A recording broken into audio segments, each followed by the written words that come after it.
The text came in just after my shift ended. A text from Eli, "I'll be waiting." I should have ignored it. Should have gone home, hit the gym, maybe even crashed early for once. But instead, I found myself standing outside his apartment 20 minutes later. It was a cheap rental near the university, probably cash under the table. That made sense. If he really was on Rumspringa, he wouldn't want a paper trail. I knocked, and within seconds, the door swung open. Eli stood there barefoot in a loose t-shirt and sweatpants. His curls were still damp, like he'd just showered, and his eyes, wide, searching, looked like they were trying to read my mind the same way I had read his. "Hey," he said, voice quieter than I expected. I didn't answer right away. I just stepped inside, letting the door click shut behind me. For a moment, neither of us moved. The air between us was thick with tension, the kind that made my pulse kick up a notch. "I don't usually do this," he admitted, running a hand through his hair. I smirked. "What? Invite strange men into your apartment?"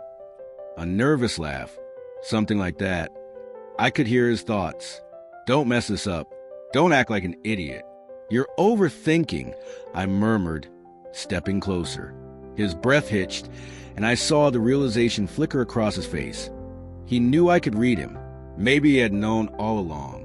I reached up, brushing my fingers along his jaw, tilting his chin just slightly, giving him time to stop me. He didn't. Instead, he surged forward, closing the gap between us.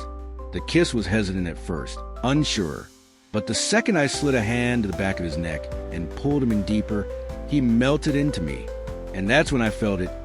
Years of restraint breaking, the weight of something he'd never let himself want crashing down all at once.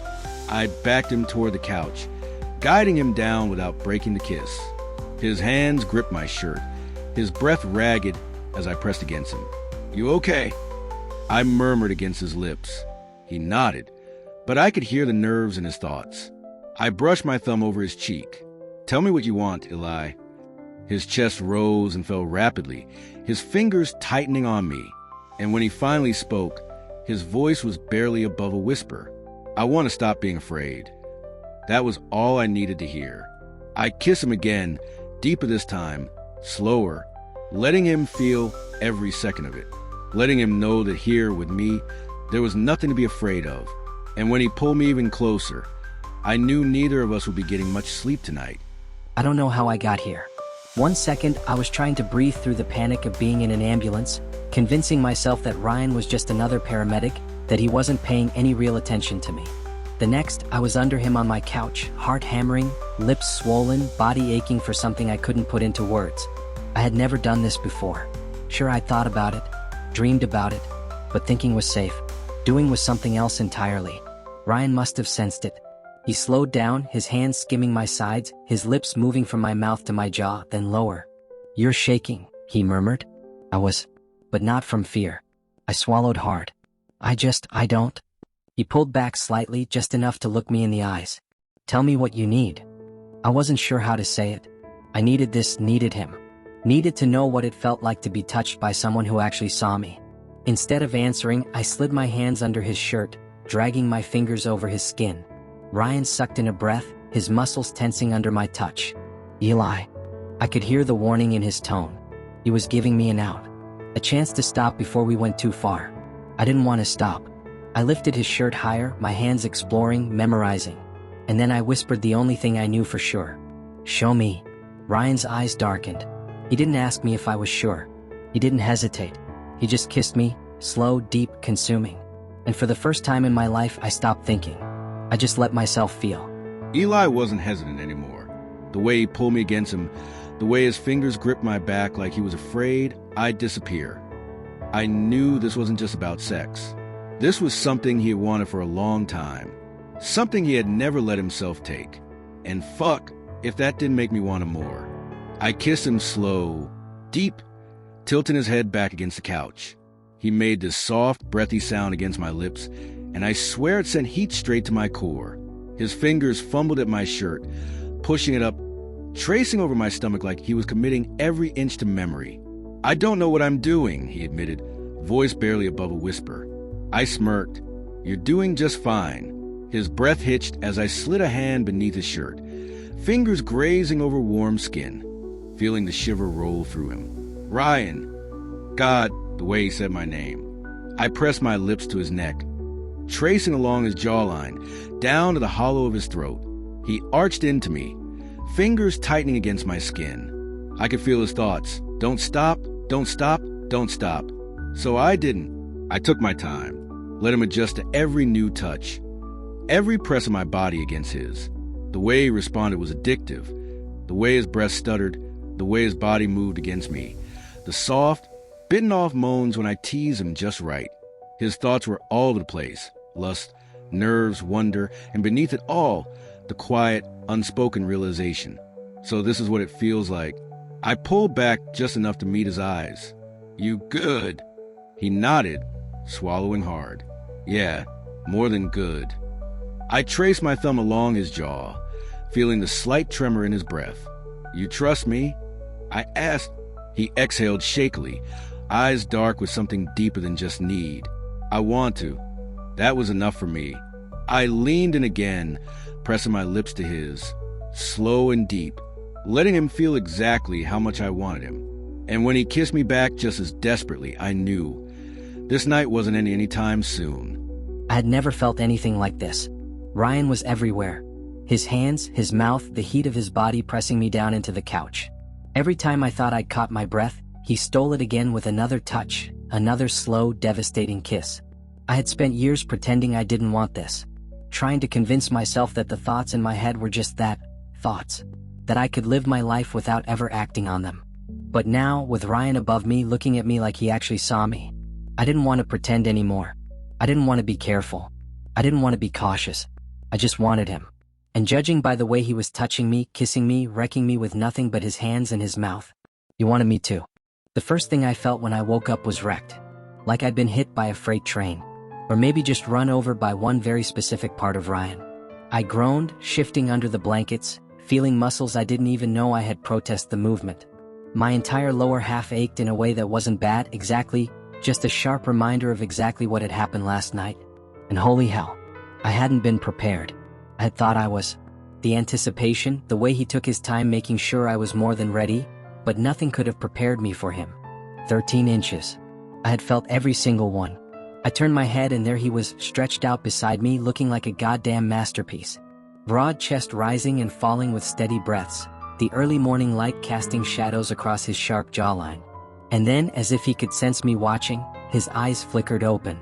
Eli looked like he'd been through it. His hair was a mess, his lips still swollen from all the ways I had kissed him last night, and the way he winced when he shifted. Yeah, I felt that, and fuck if it didn't make me smirk a little. I stretched out beside him, my arm draping over his waist. Possessive? Maybe, but after last night, I figured I'd earned it. You alive? I murmured. He shot me a half-hearted glare, but there was no real bite to it. Barely. I chuckled, fingers tracing lazy circles along his hip. Told you I'd take care of you. He exhaled sharply, his eyes flicking to mine. You did. But damn, Ryan, He shook his head, cheeks darkening. You could have warned me. I smirked. Would that have changed anything? A beat of silence. Then Eli groaned, covering his face with his hands. No, absolutely not. I laughed, tugging his hand away so I could kiss him again, slow and deep, just to remind him that last night wasn't just some one-time thing to me. He melted into it, sighing against my lips. I pulled back just enough to whisper, I'd do it all over again. The way his breath hitched? Yeah, so would he. I need some time to recover. I barely got the words out as I sat up, feeling every lingering ache from last night. My legs hated me. My whole body hated me. But my mind? My mind replayed every moment in a loop, reminding me why it had been worth it. Ryan, however, just smirked from where he lay, stretched out in the sheets like he owned the place. Didn't hear you complaining last night.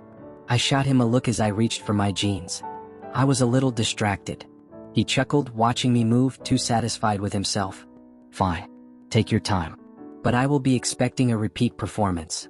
A shiver ran down my spine. Damn him. I barely managed to pull my clothes on without wincing. He didn't need to see how much I was still feeling him. "I'll text you," I muttered before slipping out the door. Yeah, I definitely needed some recovery time. A few hours later, I was back on shift. It was one of those dragging days. Call after call, none of them exciting. Until we got one for an older guy, late 50s, found passed out in his apartment. By the time we got there, he was conscious, sitting up, looking sheepish as hell. Took too much of my meds, he admitted. Didn't eat first. Rookie mistake. I knelt beside him, checking his vitals. But the second I touched him, his thoughts hit me. Damn, look at him, built like a brick house. Bet he doesn't even realize how hot he is. I'd ruined myself for that man. I kept my expression neutral, but inside, I smirked. Well, that's new. Most of the time, when I picked up thoughts like this, it was from younger guys, dudes looking for a quick fix. But this man, he was older, yeah, but built. He had that kind of thick, solid frame that came from years of hard work, not just hitting the gym for aesthetics. And he was very much thinking about what he wanted to do to me, vividly. And judging by the detailed mental images flashing through his mind, yeah, he knew what he was doing. I swallowed, my pulse kicking up just slightly. Normally, I didn't go for older guys, but there was something about him. The confidence, the experience. I pulled back, meeting his eyes. He smirked just a little, like he knew I could tell. And just like that, I made up my mind. Ryan exhaled slowly, keeping his face unreadable as he closed the medic bag. "All right," he said, voice steady. "We'll take you in. Get you checked out." The man smirked again. "Sounds good. Hope you don't mind a little company." His thoughts flashed again, intense, explicit, eager. Ryan's pulse jumped. He should have ignored it. Should have kept it professional. But as the doors to the ambulance shut, sealing them inside together, the tension in the air thickened. The way the man's eyes lingered, the subtle shift in his body language. He wasn't just thinking it. He was waiting. Ryan licked his lips. What the hell am I getting myself into?